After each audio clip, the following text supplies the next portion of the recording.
Hello Internet, welcome to NerdRant. So, today, in honor of Injustice coming out, and we've been theming our videos around this lately, I want to talk about why is it that we're so fascinated or interested to read about our heroes turning evil. And I got 3 examples for us today, and there will be some spoilers from Flash Season 3, but I'm going to talk about that subject at the very end. I'll tell you when to click off if you want to watch the rest of the video up to that point. So if you're not up to date with Flash, don't watch any of this video, but I'll tell you when to click off. I'm not going to get to that point until the end. Okay, so let's start.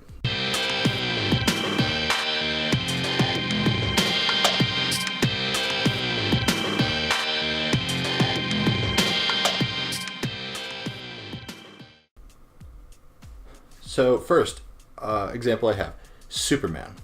So in Injustice, we deal with an evil Superman, a Superman who is turned into a literal dictator, and we see his decline go from, you know, the Superman that we all know and love, the Boy Scout, the one who, you know, has a very strict set of morals. He doesn't kill, he doesn't maim, he's a hero to the core until everything in his life goes to absolute garbage because of the death of his wife and son, and also his city, all at his own hands because of a trick by the Joker. If you're not caught up with whatever that is, or you're not sure what I'm talking about, we did do an entire video about this that I will link at the end so you can get an idea of what I'm talking about in further detail. But we see that Superman go from our Superman in decline slower and slower to the point where he starts to question, like, maybe he shouldn't kill criminals. He now thinks that killing criminals is the best way to deal with them. And he goes further and further down until he gets to a point where he definitely knows that he needs to be killing these criminals. Like, this is what needs to happen to protect the world.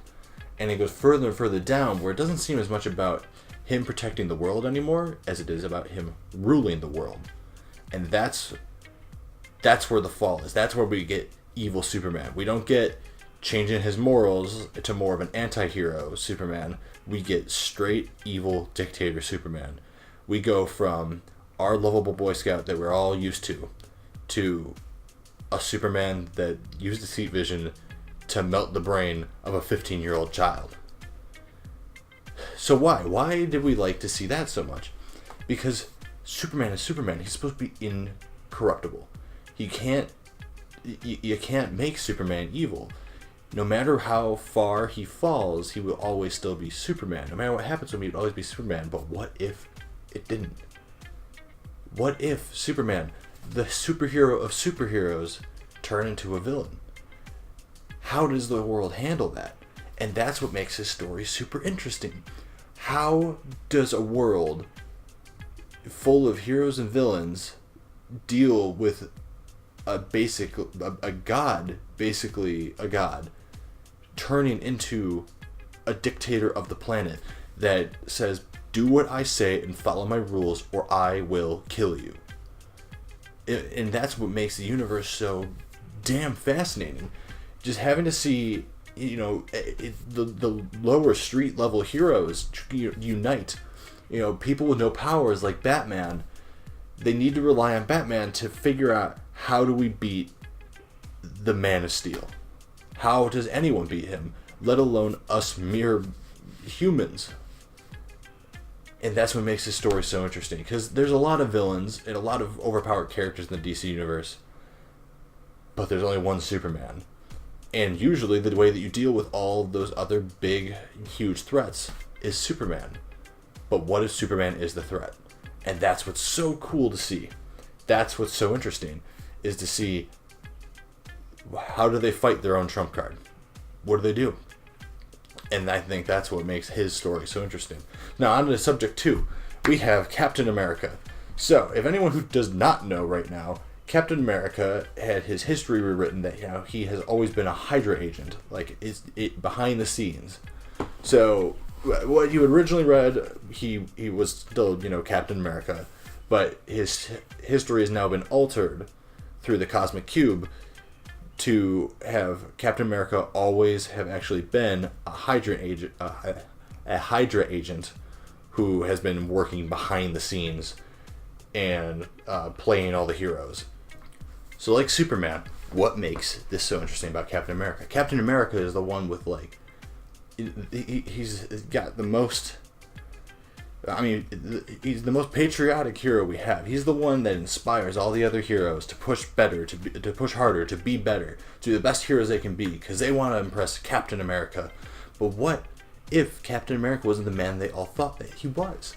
What if he was truly the villain the whole time? What if he had been, playing everyone? What if he was actually his own greatest enemy and no one ever knew?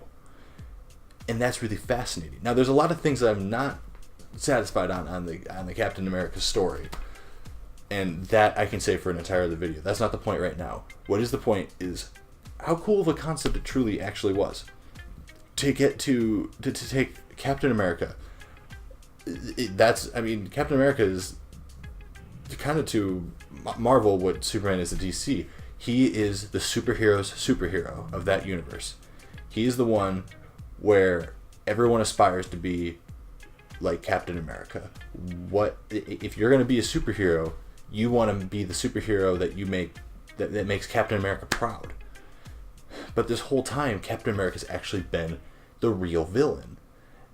Like Civil War II, he orchestrated all of that to pit the heroes against each other, to weaken their structure, so that his takeover with Hydra would go smoother. And it's brilliant. It's cool. It's really, everyone knows that Hydra's evil. Even your dad's dad knows that Hydra is evil. So it's mind-blowing to think that they would put Captain America not just as a Hydra agent, but now taking over. He just killed the Red Skull, and he is taking over Hydra to try to take over the entire world. Captain America, our Captain America, the thing that makes it cool is you take a character that has always had a very specific role in the universe and flip it completely on its side. How does the Marvel Universe deal with that once they figure it out? It makes for a really compelling story, and that's what's great about it. It's just a super cool idea, and it's really fun. I have not been reading. I'm not super up to date on Captain America, so I can't keep talking about that too much. But this is where we get into spoiler territory. So if you're not caught up with The Flash Season 3 up to this point, we have one episode left, which is the finale. So if you have not seen up to episode 22, click off this video. But if you like what you see here, like, comment, subscribe, all that good jazz. We do more videos like this every week, especially when I don't have to work all freaking time and work till like midnight, so I can actually make videos. So if you like that, go ahead and subscribe. Alright, everyone else is still here. So, Flash Season 3. We just found out that Barry is Savitar, which a lot of us suspected, and if you've seen our previous videos, you know that we've been speculating that for a while. I even called exactly which version of Barry it was. But now this is a case where I'm not as big of a fan of the idea. So why does this one not work? It's still a cool concept, but Savitar was just made out of thin air in this universe. He's in a closed time loop that doesn't really seem to make sense. So he just literally exists to kill Iris to exist, and go back in time and kill Iris to exist, and go back in time to kill Iris and exist. It's just, he's in a closed loop that just doesn't really make sense. And the whole reason he exists was because Barry made him to stop him, and that's just confusing and weird. Now, I love The Flash. I do. I love The Flash TV show. I love him as a character in general. I love his comics. The Flash is one of my absolute favorite heroes. But in this, it just isn't the same. And I think that one, they tried to go for a really cool twist as to who Savitar was, and they kind of failed because a lot of us had figured it out already. So that's a bummer on their end, but it wasn't as cool. Now, it's still interesting, and it definitely raised a lot of questions. What they wanted out of this, I think, is that they wanted a lot of speculation, they wanted a lot of conversation.